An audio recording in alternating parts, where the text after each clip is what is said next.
I really love the topic, global citizen education, is really how do we enable an environment, provide an enabling environment where people learn, come up with their own solutions. I've grown up in a very structured system. I think 90% of my life I have spent rebelling from the system because I felt that, and traditionally people would say women should not sit in a traditional stool, and I would do it. I'd sit on it, but want an excuse as to the reason as to why. And so I've kept looking for spaces, and I continue to engage in spaces where there's no wrong or right answer, but a space where there's much more that can be engaged with, so that then we're actually able to say what works and what doesn't work, and why it doesn't work, and to what extent it doesn't work.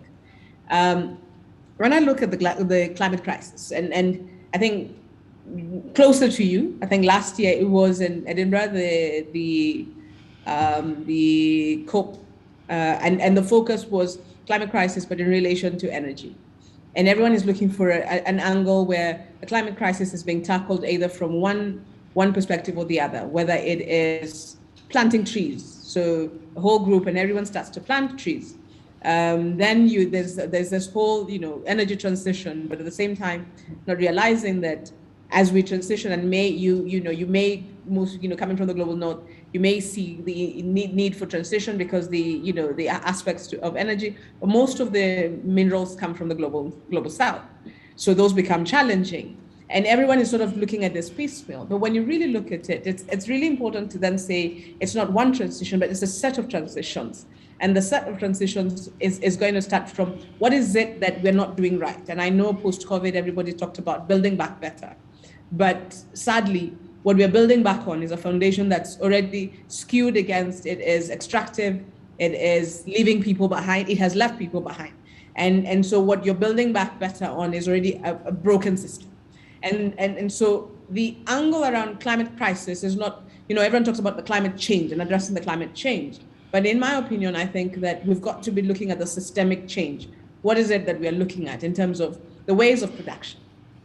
How do we look at and secure the commons? I am a pastoralist, so I come from a space where a fragmented ecosystem, fragmented commons, for lack of a better word, fragmented commons means that everything is sort of looked at in silos, and so even our way of production is not looked at from the rangelands, which is commons. It is looked at from which area it can be cut up into pieces, and so that itself becomes a problem to it. So when I look at all this, it's really looking at it and then linking it to the aspect of global education, citizenship education.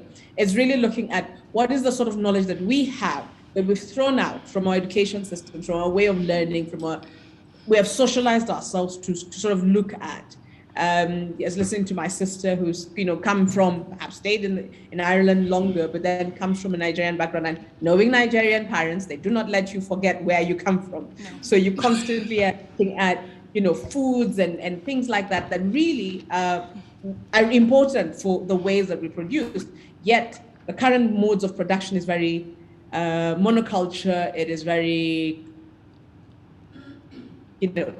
corporate driven, and that itself becomes, people talk about climate crisis, but they're not looking at the climate crisis in relation to food production, and how food production was done, fitting many people. Right now as a globe, we actually have a food crisis in this country. In Kenya right now, we are, food that was 50 shillings at the beginning of the year is now 200 shillings.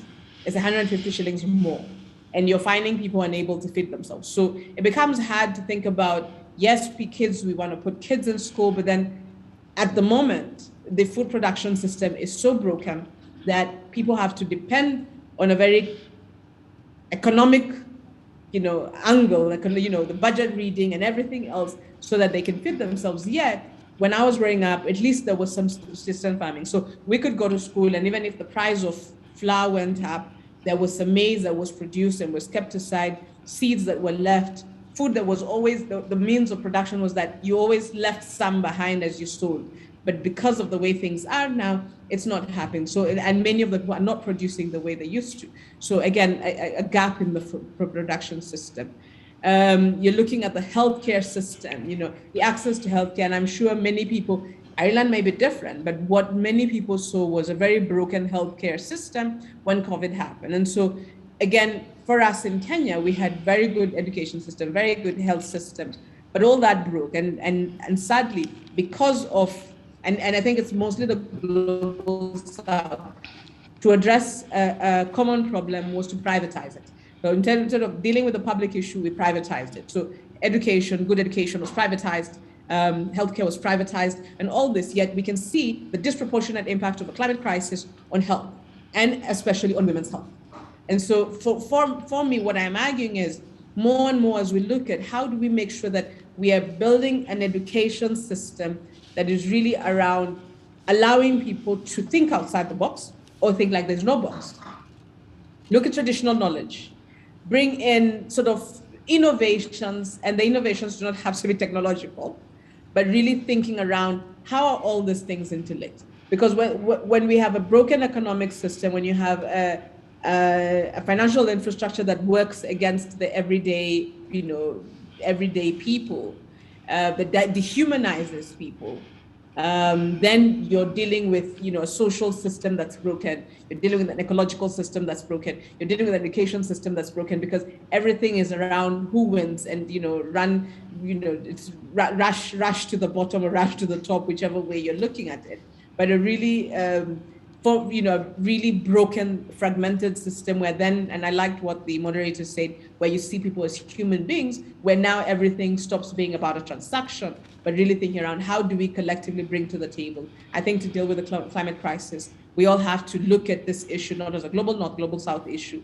We've got to start to look at it as how do we collectively put our issues on the table? How do we collectively put our solutions on the table? And how does everybody's voice become core and not a few countries and a few decision makers having their voices at the top and everybody else who suffers and who ends up, sort of getting the crumbs at the bottom. Thank you very much.